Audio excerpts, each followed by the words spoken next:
Definite integration और area को mix करके क्वेश्चन बनाया है। डेफिनेट इंटीग्रेशन का मतलब है यहाँ पे इन्होंने R1 एक इंटीग्रेशन डिफाइन कर दिया from -1 to 2 x f x dx और R2 भी द एरिया। यहाँ पे R2 को क्या कह रहा है, वो area region bounded by y equal to f x, x equal to -1, x equal to 2 and x axis. तो यहाँ पे एरिया की भी बात करता है। और फिर इसने पूछा कि R1 R2 में रिलेशन क्या बनेगा। तो एक चीज देखिए, जब भी हम एरिया की बात करते हैं तो हमें फंक्शन का पता होना चाहिए कि वो अबव द एक्स एक्सिस बन रहा है या डाउन द एक्स एक्सिस बन रहा है। तो यहाँ पे फिर से मैं कह रहा हूँ कि कोडोमेन की तरफ ध्यान दें। तो ये जो कोडोमेन लिखा हुआ है ये साफ बता रहा है कि एफ एक्स का जो रेंज मिलेगा वो इसका सबसेट होगा, तो यानी curve above the X axis ही बनेगा। तो श्योर हो गया। मैं यहाँ पे सीधा R2 से बात करता हूँ पहले कि R2 बनेगा क्या आखिर एरिया।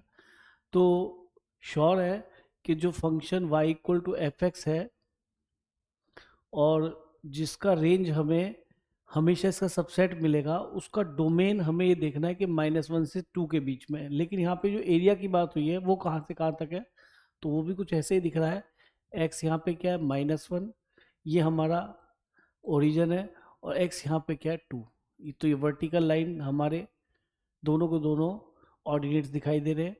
और यहाँ पे जो एफ एक्स है वो हमेशा above the X axis curve बनेगा। वो जो भी बने मुझे मतलब नहीं है, लेकिन ये पक्की बात है कि अगर ऐसा है तो एरिया हमारा -1 से 2 के बीच में F of X D X होना चाहिए। ये तो श्योर है। एफ एक्स क्योंकि above the X axis under the curve and above the X axis area Y D X ही होता है। तो हमने ये वैल्यू किसकी निकाल ली बच्चों, R2 की। यहाँ से हमें R2 हो गया। इसने कहा था R2 be the area of the reason bounded by these all.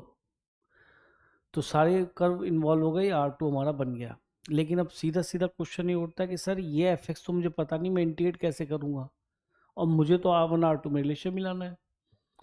तो अब इससे बात करते हैं, ये क्या कह रहा है, R1 के बारे में कुछ पता है। वो ये कहता है कि R1 हमारा -1 से 2 और x एफ एक्स है कि सर ठीक है, इसमें कोई दिक्कत नहीं।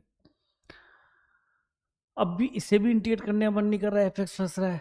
तो अब यहाँ पे यूज आता है प्रॉपर्टीज का, डेफिनेट इंटीग्रेशन की। वो क्या कहती है कि एक तो ये जो फंक्शन है गिवन, मैं आपको बता दूं x इक्वल टू हाफ के अबाउट सिमेट्रिक होगा, पर मैं इसका यूज नहीं कर रहा क्योंकि उसके बिना ही बड़ा इजीली क्वेश्चन हो जाना चाहिए।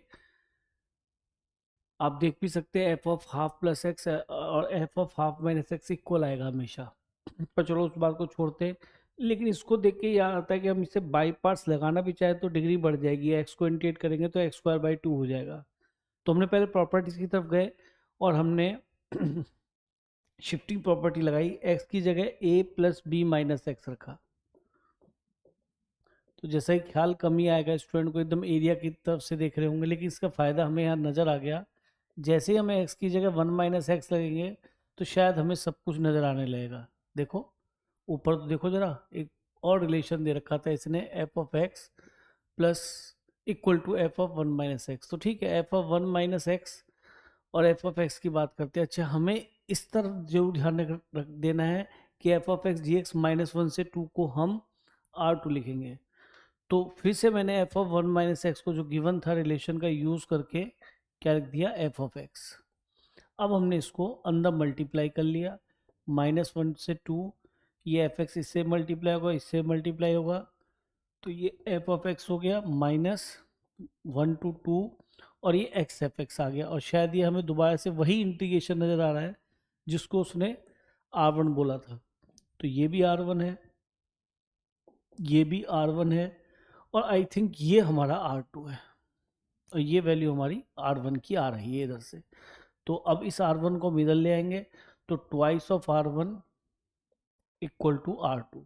तो देखिए इंटीग्रेशन के नाम पर हमें कहीं भी इंटीग्रेट नहीं करना पड़ा, है ना, और सीधा 2R1 इक्वल टू R2 आ गया। अब ऑप्शन देख लेते हैं, 2R1 इक्वल टू R2, ये हमारा रिजल्ट हो गया।